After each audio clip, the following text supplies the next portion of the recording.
A paz do Senhor, boa noite. Quem vos fala é o pastor Josley. Nós estamos estudando a carta aos Romanos e estamos utilizando o livro de John Stott, a carta aos Romanos. Nós estamos no capítulo 12. Na aula passada nós falamos sobre os dons que estão no capítulo 12 e hoje nós vamos terminar este capítulo.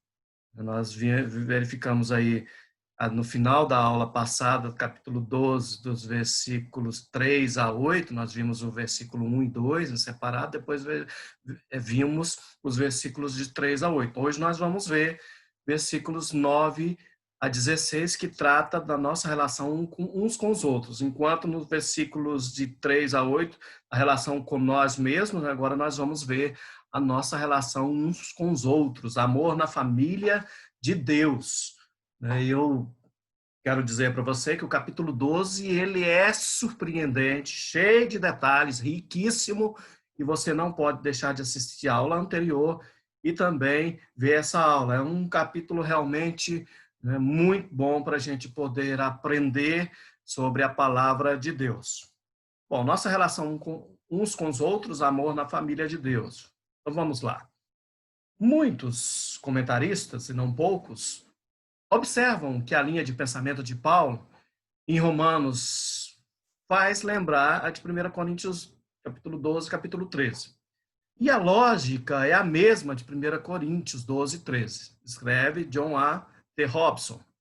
Desde o fato do corpo de Cristo, os versículos 4 e 5 de 1 Coríntios 12, de 12 a 27, até a diversidade de ministérios no seio destes, os versículos de 6 a 8, igual a 1 Coríntios 12, de 28 a 30. Então, ele faz uma comparação entre Romanos com 1 Coríntios.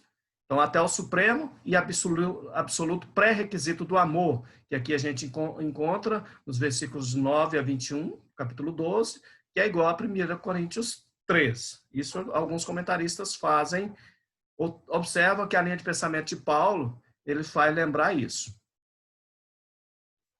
Agora, não há dúvida que o amor ágape domina a cena.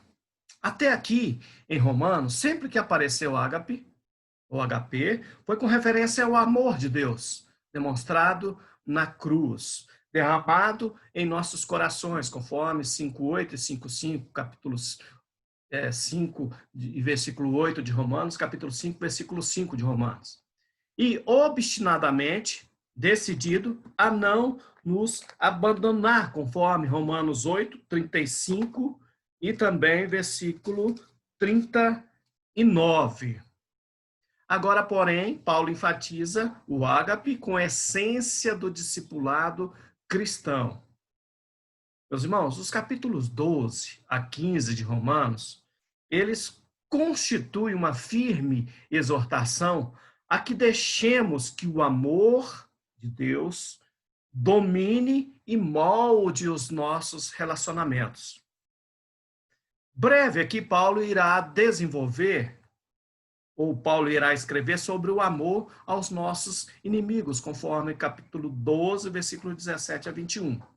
E antes disso, porém, ele o retrata como algo que infiltra e permeia a comunidade cristã. Capítulo 12, versículos 9 a 16, que diz assim, o amor. O amor deve ser sincero. Odeiem o que é mal, apegue-se ao que é bom. Dediquem-se uns aos outros com amor fraternal. Prefiram dar honra aos outros mais do que a si próprio. Nunca lhes falte o zelo, sejam fervorosos no espírito, sirvam ao Senhor. Alegre-se na esperança, sejam pacientes na tribulação, perseverem na oração. Compartilhem o que vocês têm com os santos, suas necessidades. Pratiquem a hospitalidade. Abençoe aqueles que os perseguem. Abençoe, não amaldiçoe. Alegre-se com os que se alegram. Chore com os que choram. Tenham a mesma atitude uns para com os outros. Não sejam orgulhosos, mas estejam dispostos a associar-se a pessoas de posição inferior. Não sejam sábios aos seus próprios olhos. Isso a gente vê no capítulo 12, versículos 9 a 16.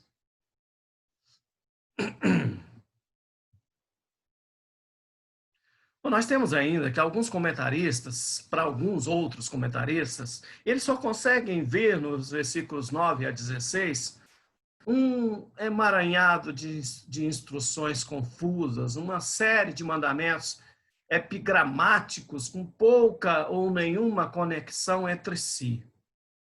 Mas aí, eu até coloquei aí em vermelho, sublinhei, para que você observe isso. Aí diz assim, mas na verdade, cada um dos imperativos ali registrados acrescenta um novo ingrediente à receita do amor, que foi elaborada muito bem pelo apóstolo Paulo. E essa receita parece ter 12 ingredientes. Vamos vê-los? O primeiro é a sinceridade. No versículo 9, parte A, diz: o amor deve ser sincero. E a palavra sincero é uma tradução de anipócritos, que seja um amor sem hipocrisia. O segundo é discernimento. Odeie o que é mal, apegue-se ao que é bom.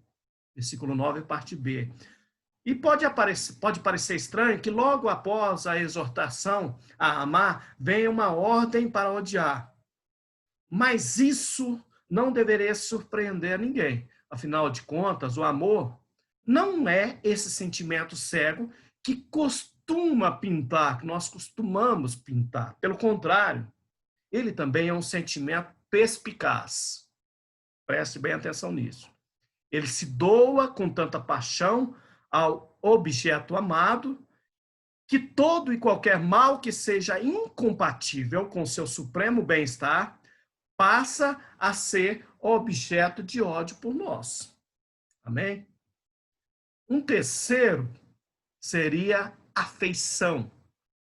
Dediquem-se uns aos outros com amor fraternal. Versículo 10, parte A. Paulo reúne neste versículo duas famílias de palavra, ou seja, dediquem-se, que é Filadélfia, amor fraternal, que denota um amor de irmãs e irmãos uns pelos outros. E ambas as palavras, tanto Filadélfia como Filadélfia, dediquem-se, amor fraternal, ambas as palavras eram aplicadas originalmente a relações de sangue dentro da família humana, muito bem conhecida pelos judeus. Um quarto aspecto dessa receita aqui seria a honra, que diz, prefiram dar honra uns aos outros mais do que a si próprios. 10, parte B. E esta é a segunda exortação mútua, uns aos outros, encontrada no mesmo versículo. O amor na família cristã deve expressar-se em honra mútua, como também em afeição mútua. Meu irmão é muito valioso, muito importante para mim, de vice-versa também. Esse deve ser o conceito que o meu irmão tem da minha pessoa. O quinto e o sexto, o quinto fala de entusiasmo. Nunca lhes falte o zelo, sejam fervorosos no espírito, sirva, meus irmãos, ao Senhor. Versículo 11. E também sejam pacientes, alegrem-se na esperança, sejam pacientes na tribulação, perseverem na oração. Versículo 12. Nós temos ainda mais 3. O sétimo, generosidade. Compartilhem com os santos em suas necessidades. 13a. E o verbo compartilhar é koinoneio, cujo sentido pode ser tanto participar das necessidades e sofrimento dos outros, como repartir os nossos recursos com eles. Nós temos a hospitalidade, diz, pratiquem a hospitalidade, 13b. Se com os necessitados devemos ser generosos, com os visitantes temos que ser hospitaleiros. Temos ainda boa vontade, abençoe aqueles que os perseguem. E o mandamento aqui é abençoe e não os amaldiçoe. Versículo 14. Apesar de os nossos perseguidores se encontrarem fora da comunidade cristã, deveria, né? Nossos inimigos têm que estar lá fora, não é dentro da igreja. E embora este versículo preceda os versículos 17 e 21, mesmo assim, a exortação do apóstolo Paulo quanto a abençoá-los é um desafio necessário para o amor cristão. Nós temos os 3 últimos aqui, que fazem parte dessa receita. O 10º é simpatia. Alegrem-se com os que se alegram, chorem com os que choram. Versículo 15. O amor nunca se mantém longe das alegrias ou das dores dos outros. O amor identifica-se com eles, canta com eles, sofre com eles. O amor vive profundamente nossas experiências e emoções.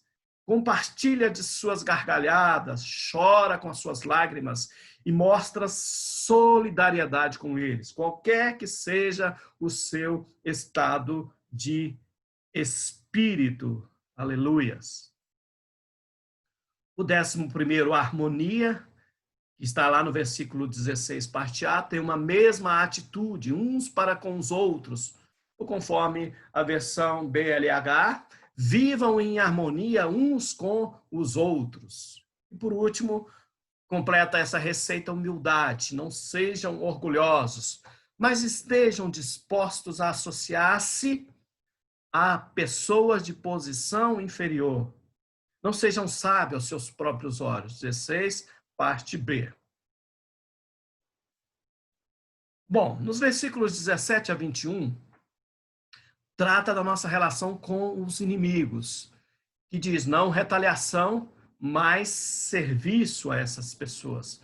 Aí tem uma figurinha do lado aí, bastante interessante, que diz, enquanto não me soltarem, eu não solto o cara do outro lado. Bom, quando o que nos motiva são as misericórdias de Deus e as nossas mentes foram renovadas a fim de compreendermos a sua vontade, todos os nossos relacionamentos são transformados. Aí, então, além de oferecermos nossos corpos a Deus, conforme versículos 1, 2, e desenvolvermos uma autoimagem equilibrada, conforme versículos 3 a 8, amando uns aos outros na comunidade cristã, versículos 9 a 16, nós também servimos aos nossos inimigos. O texto diz assim, não retribuam a ninguém mal por mal, procurem fazer o que é correto aos olhos de todos, façam todo o possível para viver em paz com todos. Amados, nunca procurem vingar-se, mas deixe com Deus a ira, pois está escrito, minha é a vingança, eu retribuirei, diz o Senhor. Ao contrário, se o seu inimigo tiver fome, dê-lhe de comer, se tiver sede, dê-lhe de beber. Fazendo isso, você amontoará brasas vivas sobre a cabeça dele. E não se deixem vencer pelo mal, mas vençam o mal com o bem. Então, estes já aparecem na condição de nossos perseguidores, versículo 14, né?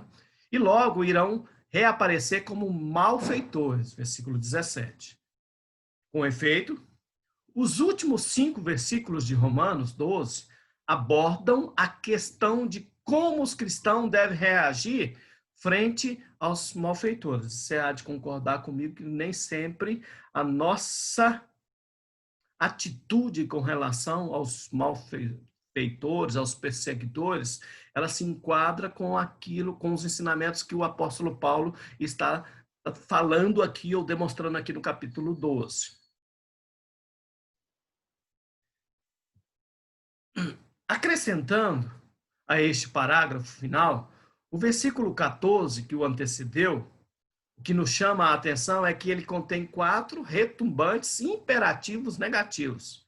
A figurinha aí, ó, do lado esquerdo, agora tu não me escapas, um sentimento de vingança que não deve fazer parte das nossas vidas. Então, a gente está falando aqui que no versículo 14 existem 4 retumbantes imperativos negativos. Primeiro, não amaldiçoe. Segundo, não retribuam a ninguém mal por mal. versículo 17. Nunca procurem vingar-se, versículo 19. E o último, não deixem vencer pelo mal, versículo 21.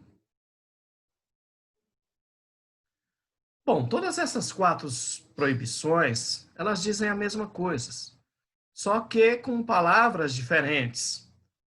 A retaliação e a revanche são atitudes absolutamente proibidas aos seguidores de Cristo.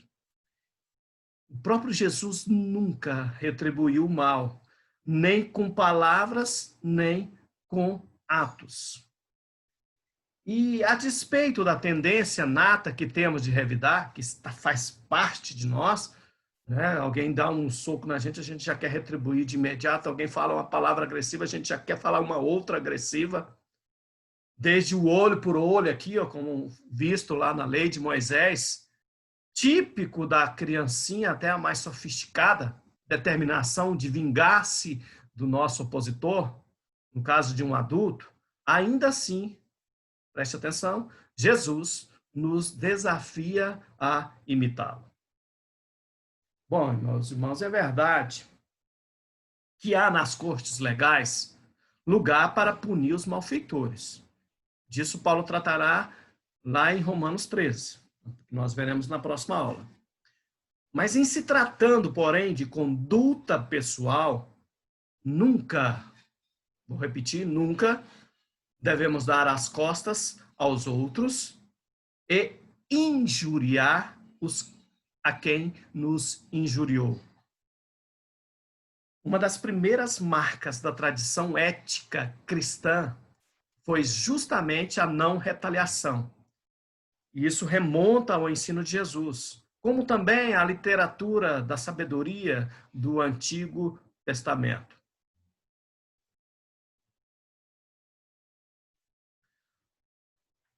Se das antíteses entre o bem e o mal elaborados pelo apóstolo Paulo, a primeira foi abençoar e não amaldiçoar, assunto que já consideramos antes, a segunda começa assim: não retribuam a ninguém mal por mal. Ao invés disso, nós devemos fazer o que é correto aos olhos de todos. Ou como traz a NTV aqui, que diz: façam as coisas de maneira tal que todos possam ver que vocês são absolutamente honestos. E aparentemente o raciocínio é que seria uma anomalia que nós nos abstivéssemos do mal e, ao mesmo tempo, não fôssemos vistos praticando o bem.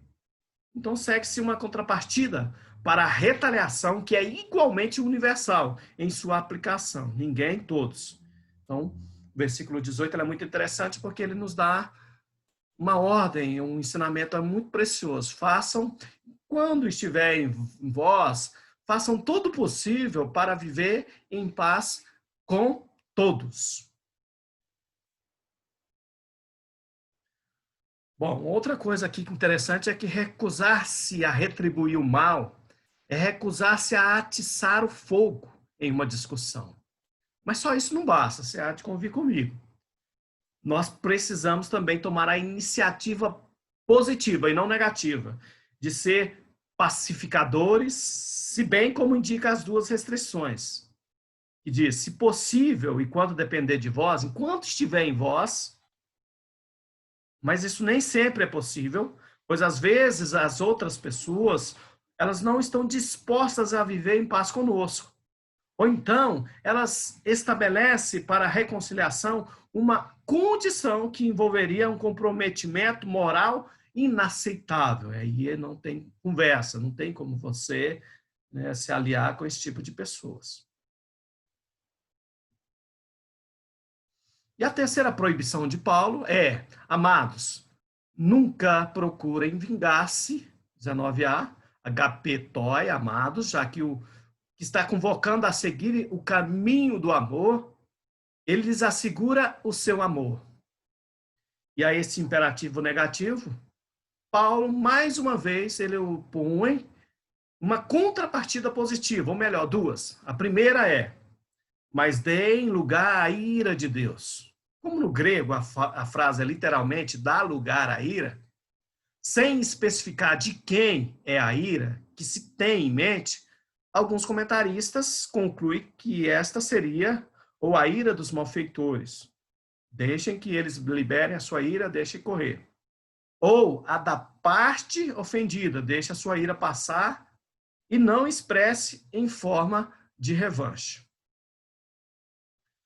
Porém, a citação que vem logo a seguir, que diz: minha é a vingança, nos leva a uma conclusão óbvia de que o autor está se referindo à ira de Deus. Aliás, nós já sabemos muito bem que Paulo usa a expressão a ira quando quer aludir à ira de Deus. E Paulo continua: pois está escrito, minha é a vingança e eu retribuirei, diz o Senhor. Versículo 19, parte B. Bom, meus irmãos, então em todo o nosso pensar e agir, é fundamental, é importante conservar lado a lado duas contrapartidas, a negativa e também a positiva. As duas são boas. É bom nunca revidar, pois quando retribuímos mal com mal, estamos duplicando, acrescentando ao primeiro um segundo mal, aumentando assim o registro de ocorrências do mal no mundo. Agora, muito melhor ainda é agir de forma positiva, abençoar, fazer o bem, buscar a paz, servir e converter o nosso inimigo. Pois quando assim fazemos, retribuímos o mal com o bem, estamos reduzindo drasticamente o registro de ocorrências do mal no mundo.